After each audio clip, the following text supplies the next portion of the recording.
Okay. Been calling Shout it out for years, to man. 2010, right? Yeah, like it's I mean, actually how many good. stuns does the Kunkka have? 3. Half. 2. 3. Half a stun. Half a stun. Okay. 2 stuns. Well, when Bruno's playing Kunkka, like, yeah, half a stun is about right. It's no reliable stun. The more reliable is important. The reliable player, Bruno, that we needed. It's pretty reliable, man. Not early. Well, as Kunkka, you're gonna go like 102 as support, Yeah, the support, yeah. so be decent. Plus, you don't even actually need X with aim. No, that's the thing. Yeah. Assuming like if Chen versus Trilane, I seriously doubt you'll ever land a torrent like with that. You might land one just like by happenstance, but you're not gonna get like a nice against ranged heroes and an Abaddon. Do you think the Kunkka was picked mainly for his ulti as opposed to actually what he offers on his stuns and, you know, kind of other abilities as a support? Just because the Alliance lineup with the Abaddon and, you know, Doom being able to draw out fights pretty long, the Kunkka kind of gives you the same, you know... It negates the effects. Yeah, and it lets you like weather the storm. Yeah, because otherwise it looked like Alliance could, if they, even though they don't have stuns, can at least stand there, keep fighting, you know, in terms of health regen and everything else, and then, you know, with the AA ulti. It gives them a way to actually be able to walk in and not have to worry about like Exo Invoker with Book, which I think is probably what's going to happen. Yeah. Because if you get a Wolf creep, you go Exo Invoker with Book, and you have a Weaver with Chilling Touch, like your damage output is ridiculous. You just focus somebody with auto attacks and a Cold Snap, and they're dead. Like there's not really any way you can come back from that. And because of the fact that they are going aggressive, there is the potential for Sunstrikes to land. It's a lot harder because they don't have any disables, but there is still the potential for kills to happen. Yeah, it's kind of work out, but it really could sway the team fights back in EG's favor, depending on how it all kicks off. Correct me if I'm wrong, like, you can't actually shield the X, correct? No, like, you cannot shield. You cannot shield X. No. Okay, so I think this also gives a very reliable way to deal with the Weaver, because normally when you're initiating a stun, he has things like time lapse, Sakuchi gets out. But if he gets like X on you, it doesn't matter what you do.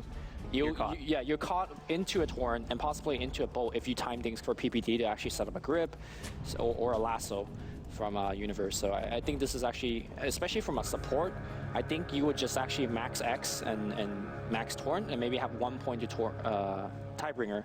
And just, you know, be your initiator, stunner, that kind of situation.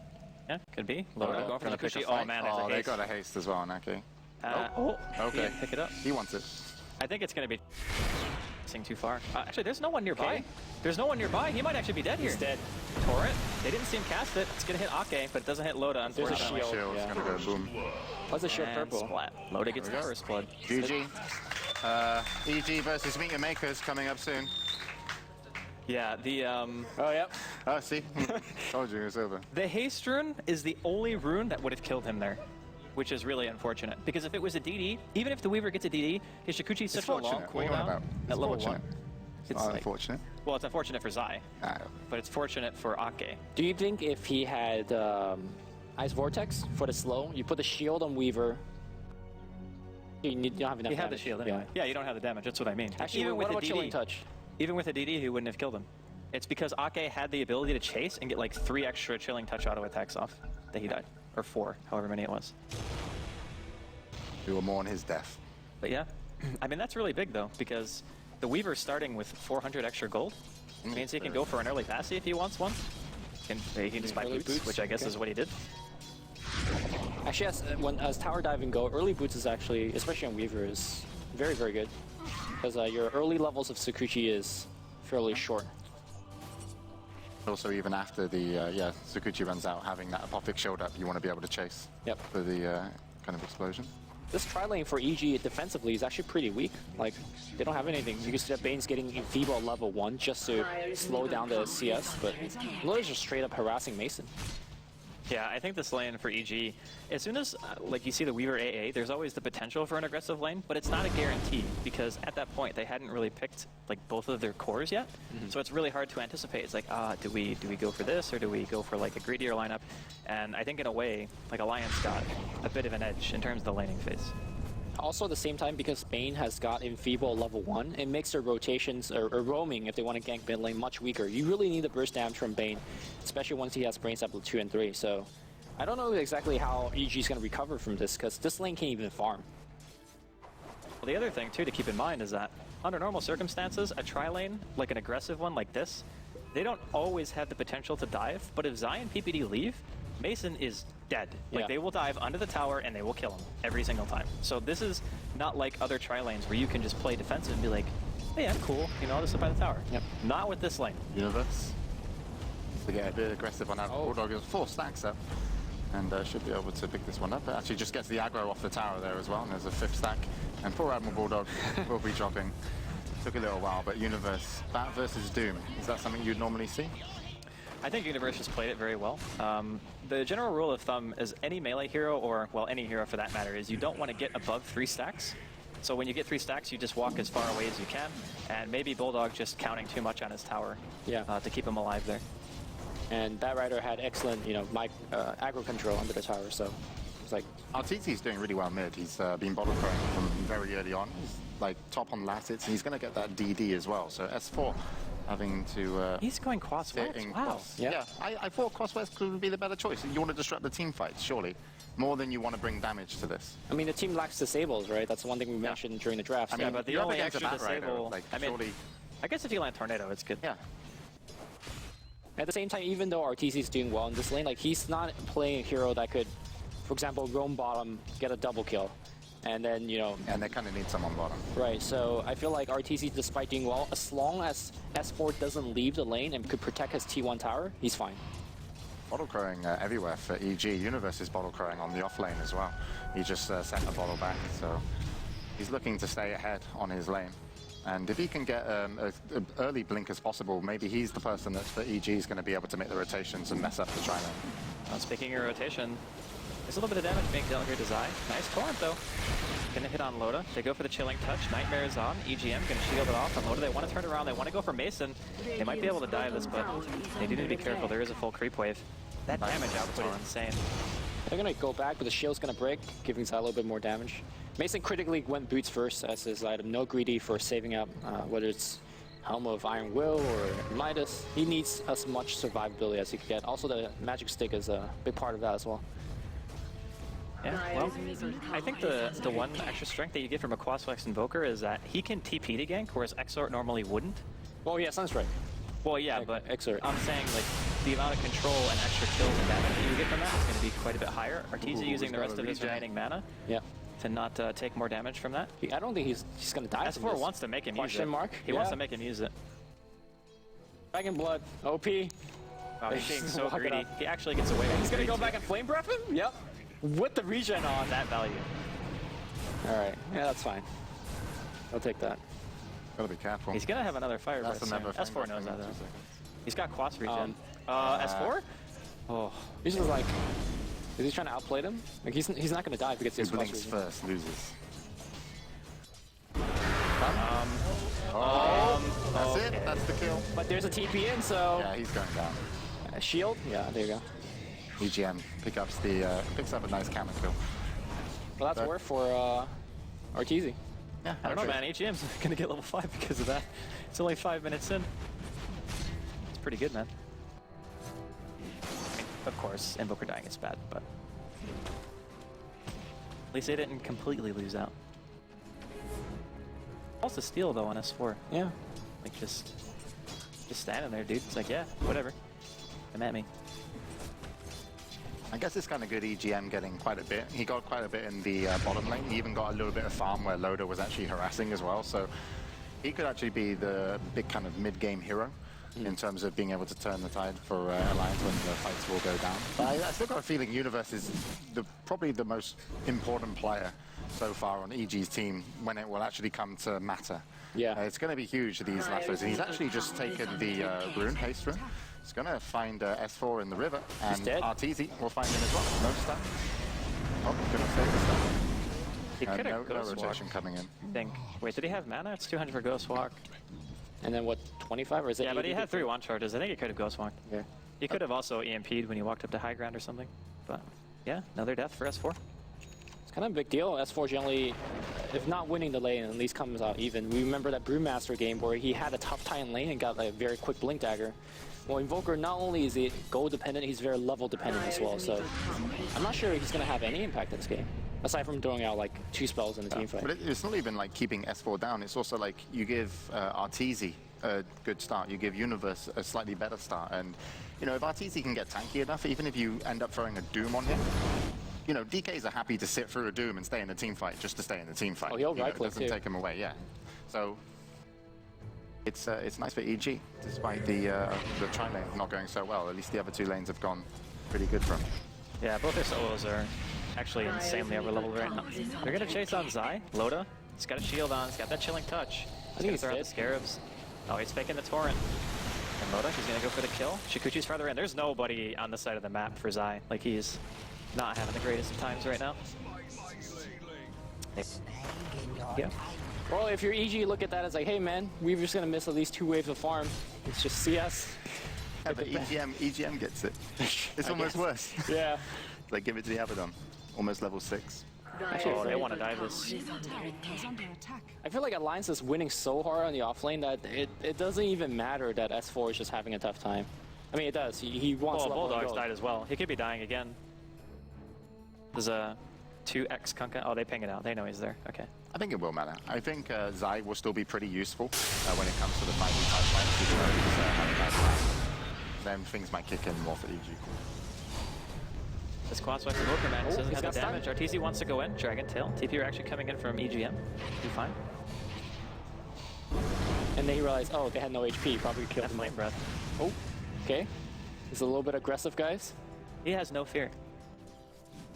No fear. I mean, if you know exactly how the case is going to work out. But Andy, nor to EG. That's true. That's true. That was like so 2 weeks ago. It's fine, dude. What? It was awesome. I wasn't here 2 weeks ago. Fair enough. So, oh, RTZ, Invis, he pops a bottle, just have enough mana for the Breathe Fire, and that's another death on this 4, man. He's 0-3 right now. You know what this reminds me of? Like Vigos back in like 3-4 years ago, where he just like makes the mid guy he's playing against look like a scrub. Sorry, well, but RTZ is. To be honest, the first death was overconfidence. Like, Yeah. he was trying to make a gutsy play, and it backfired. And that somersaulted into him dying 2 more times, basically. I mean, the Invis was unlucky, but... We're going to have a blink on Universe now, so a 9-minute blink. And that, when that comes into effect, we should see EG kind of align their efforts a little bit more. And he's going to pick up a smoke on top of it, so we'll see where they're going to want to go. The tower goes down to RTZ. Well, Loda TP's in, and he's actually quite low, so if they have enough chains, then can get him dead. But looks like they're not focusing top. Would be a TP rotation by now if they want to kill top. I will say this, like, even if Alliance have a bad time on S4 for a little while, and Bulldog has died once, eventually those heroes are gonna get big, right? And then you have to worry about a Doom and a very farmed Weaver. You can Doom one of the cores. I mean, you probably, well, actually, Luna and DK don't really care about Doom, to be honest. And then you're gonna have bow buff on the Doom's target anyway. So, Here it yeah, I'm comes, not sure. top lane. Could be a kill. Yep, here comes a lasso. We're gonna see RTZ repping first. There's a stun. I think he stunned the creep.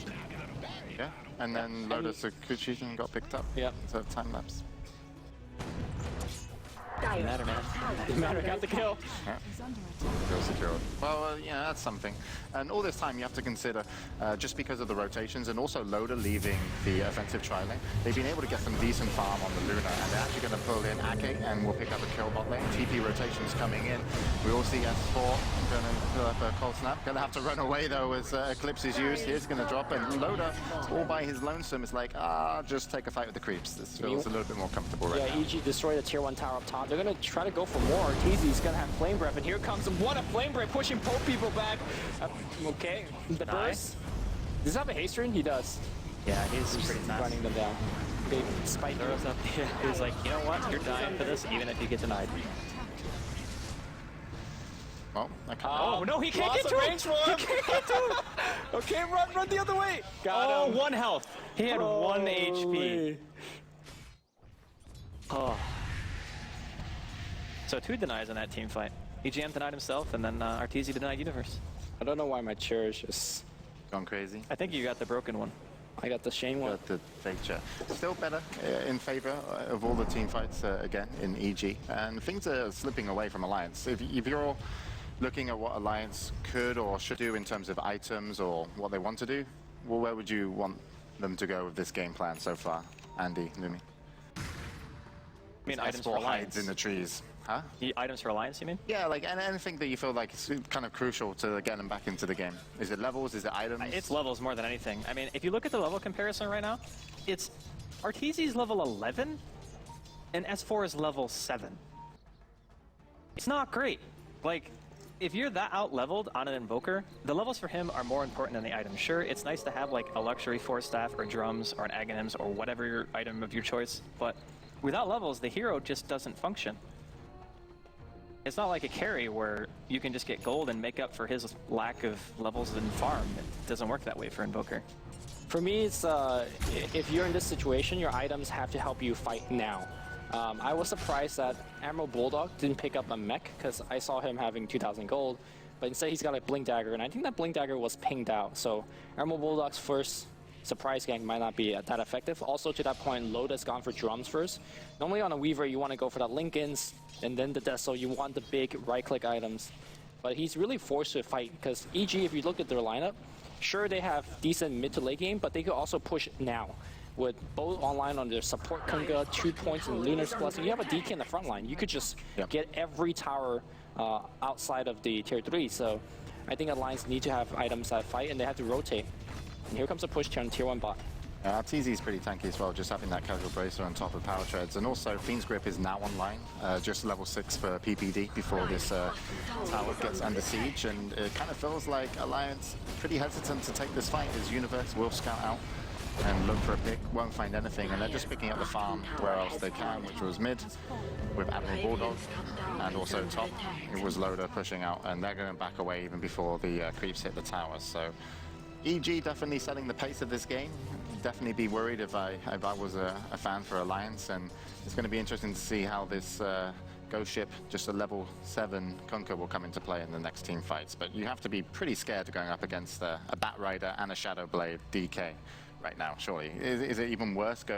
Even worth trying to go for like an early gem to try and stop like some of the initiations? I think the gem carrier would just die. I think you kind of have to.